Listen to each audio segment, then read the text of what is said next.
मैं हूं आबिद हुसैन शेख, आपका खैर मकदम है 4 टीवी न्यूज़ कर्नाटक एक्सप्रेस में।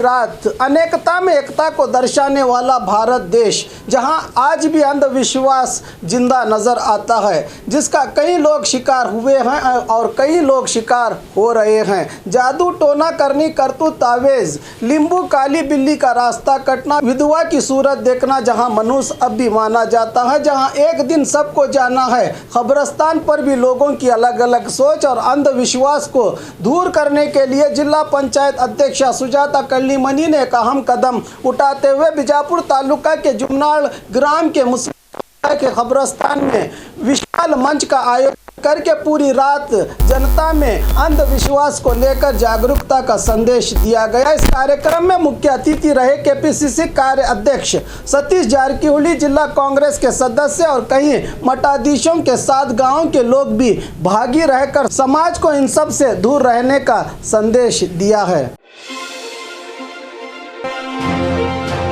पंचमसाली समुदाय आरक्षण का धरना लिया गया वापस। बसनगौड़ा पाटिल ने की घोषणा। कई दिनों से चल रहे पंचमसाली समुदाय को 2A आरक्षण की मांग करते हुए कुडल संगम से निकली पदयात्रा बेंगलुरु के कब्बन पार्क में प्रदर्शन जारी रहा था। इसी बीच इनके नेता रहे बीजापुर सिटी एमएलए बसनगौड़ा पाटिल यत्नाल ने आज सदन में इस बात की घोषणा की है कि सीएम येडियुरप्पा ने इन्हें आरक्षण देने का वादा किया है, इसलिए इनकी हड़ताल को वापस लिया जाएगा। अगर सीएम आने वाले दिनों में अपने वादे से मुंह करते हैं तो 6 महीने बाद फिर से धरना करने की बात कही है बसनगौड़ा पाटिल यत्नाल ने। सिंदगी बाय इलेक्शन के चलते डीवाईएसपी ने ली रउडियों की क्लास। राज्य में 3 बाय इलेक्शन होने हैं, इसी को देखते हुए इंडी डीवाईएसपी श्रीधर डोडी ने सिंदगी तालुका के आलमेल में सभी रउडियों को बुलवाकर उनकी क्लास ली है और चेतावनी दी है कि अपने गलत कामों को छोड़कर अच्छे नागरिक की तरह जिंदगी बिताएं। बाय इलेक्शन में नेताओं के साथ भाग लेकर चुनावी प्रदर्शन न करने की भी बात कही है डीवाईएसपी ने और कहा है कि जिनके पास गैर कानूनी देसी पिस्तौल मौजूद है उन्हें पुलिस थाने लाकर जमा करें, वरना रंगे हाथों पकड़े जाने पर कड़ी कार्रवाई करने की भी चेतावनी दी है डीवाईएसपी डोडी ने। डीके शिव कुमार के घर पहुंचे हैट्रिक हीरो शिवराज कुमार। पिछले दिनों मधु बंगारप्पा ने एक बयान में कहा था कि उनके साथ उनकी बहन गीता शिवराज कुमार भी कांग्रेस में शामिल हो रही है, जिसको लेकर आज कन्नड़ा फिल्मों के एक्टर शिवराज कुमार अपनी पत्नी के कांग्रेस में शामिल होने की खबर को सच साबित करते हुए केपीसीसी अध्यक्ष डीके शिव कुमार के घर पहुंचकर अहम बैठक की। इनकी मुलाकात पर राजनीतिक गलियारों में बड़ा सवाल उठ रहा है कि अब तक जेडीएस को समर्थन देने वाला राजकुमार परिवार अब कांग्रेस को समर्थन देकर सत्ता में लाना चाहता है।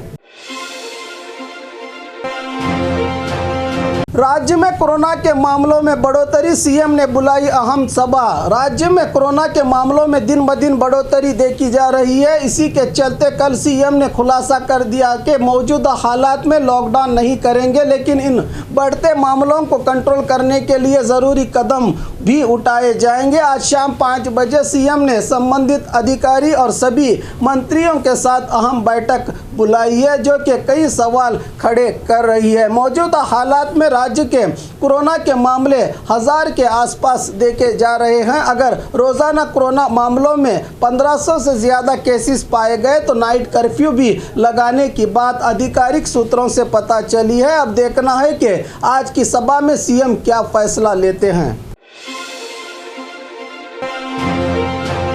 बेलगाम में एक ही परिवार के 19 लोगों को कोरोना पॉजिटिव। बेलगाम जिला अधिकारी एमजी हिरेमठ ने मीडिया से बात करते हुए कहा कि बेलगाम जिला रायबाग तालुका के भावन सौदत्ती गांव में एक ही परिवार के 19 लोगों में कोरोना पॉजिटिव रिपोर्ट पाई गई है, इसलिए इस गांव को कंटेनमेंट जोन घोषित किया गया है। भावन सौदत्ती गांव के लोग ज़्यादातर महाराष्ट्र को जाते हैं, इसलिए एक ही परिवार के 19 लोगों में कोरोना पॉजिटिव देखा गया है। इन सब को देखते हुए प्रशासन की ओर से गांव में रहे इनके रिश्तेदार और संपर्क में आने वाले 250 लोगों का स्वैब भी कलेक्ट किया गया है। साथ ही कर्नाटका महाराष्ट्र सरहद पर भी प्रशासन की ओर से कड़े बंदोबस्त करके कोरोना नेगेटिव रिपोर्ट लाने पर ही उन्हें अंदर आने की परमिशन दी जाएगी। साथ ही जिले भर आने वाले दिनों में ज्यादा कोरोना टेस्ट करने की भी बात बताई है DCMG हिरेमठ ने।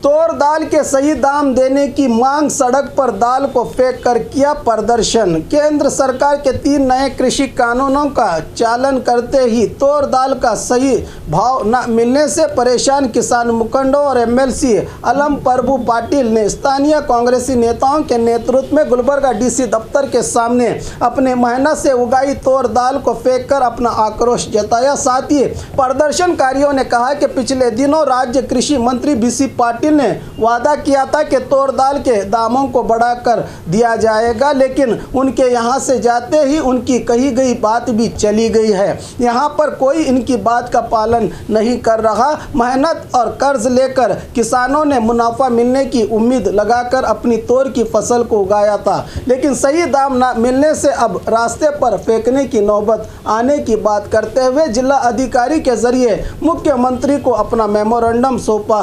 प्रदर्शनकारियों ने।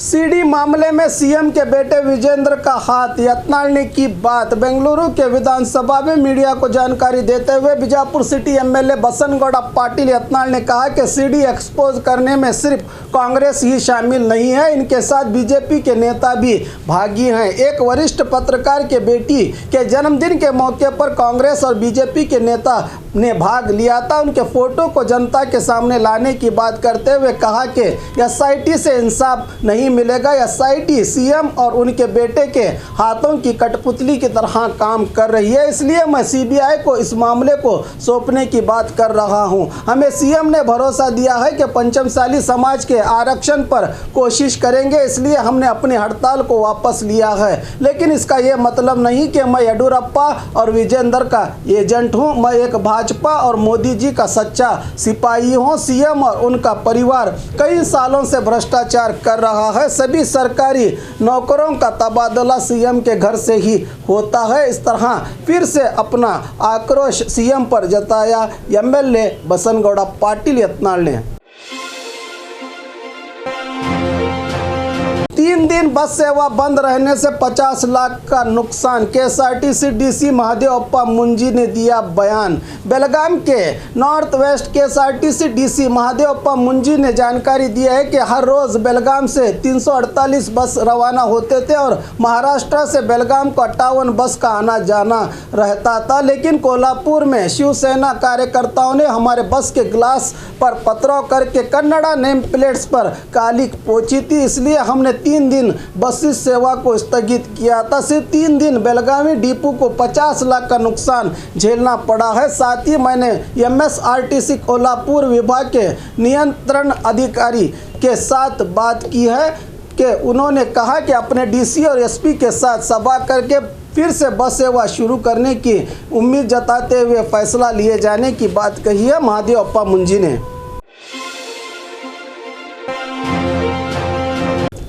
नकली क्रिकेटर बनकर मोबाइल की चोरी कर रहे व्यक्ति की गिरफ्तारी। बेंगलुरु उत्तर जालहल्ली पुलिस विभाग ने कार्रवाई करते हुए नकली क्रिकेटर के आड़ में मोबाइल फोन को चुराने वाले व्यक्ति को गिरफ्तार कर लिया है। पुलिस आधिकारिक सूत्रों से पता चला है कि यम रवि नामी व्यक्ति क्रिकेट मैदान में क्रिकेटर की तरह पोशाक पहनकर क्रिकेटर्स के रूम्स में जाकर वो कीमती चीज़ें कहाँ रखते हैं देखकर उनके बाद मैदान में जाते ही हाथ साफ किया करता था। शहर के VP रोड पर स्थित महावीर इंटरप्राइजेस मोबाइल की दुकान में चुराए गए मोबाइल्स को बेचते समय रंगे हाथों पुलिस इस शातिर चोर को गिरफ्तार कर लिया है। इससे 4,50,000 कीमत के 38 मोबाइल को जब्त कर लिया है। इस मामले को जालहल्ली पुलिस में किया गया है दर्ज।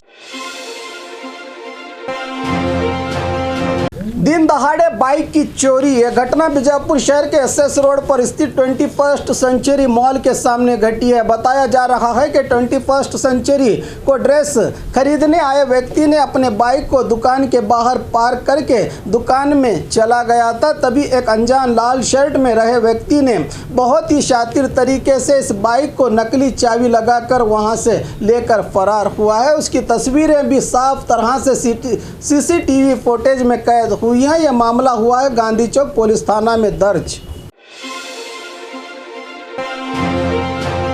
वसीम रिजवी को फांसी देने की मांग। पिछले दिनों शिया वक्फ बोर्ड का पूर्व अध्यक्ष रहा वसीम रिजवी ने सुप्रीम कोर्ट में एक पीआईएल दाखिल करते हुए मुस्लिम समुदाय की पवित्र कुरान में से 26 आयतों को हटाने की याचिका दायर की है। इसका कड़ा विरोध करते हुए आरएस के एम्पावरमेंट चैरिटेबल एनजीओ गुलबर्गा के पदाधिकारी और कार्यकर्ताओं ने वसीम रिजवी के खिलाफ आक्रोश व्यक्त करते हुए मुसलमानों के धार्मिक भावनाओं को ठेस पहुंचाने और शांति भंग करने का काम किया है। इस मनहूस ने इस पर कार्रवाई करते हुए फांसी की सजा देने की मांग करते हुए जिला अधिकारी द्वारा महामहिम राष्ट्रपति जी को अपना मेमोरेंडम सौंपा है प्रदर्शनकारियों ने। और खबरों के लिए देखते रहिए 4 टीवी न्यूज़ कर्नाटक एक्सप्रेस।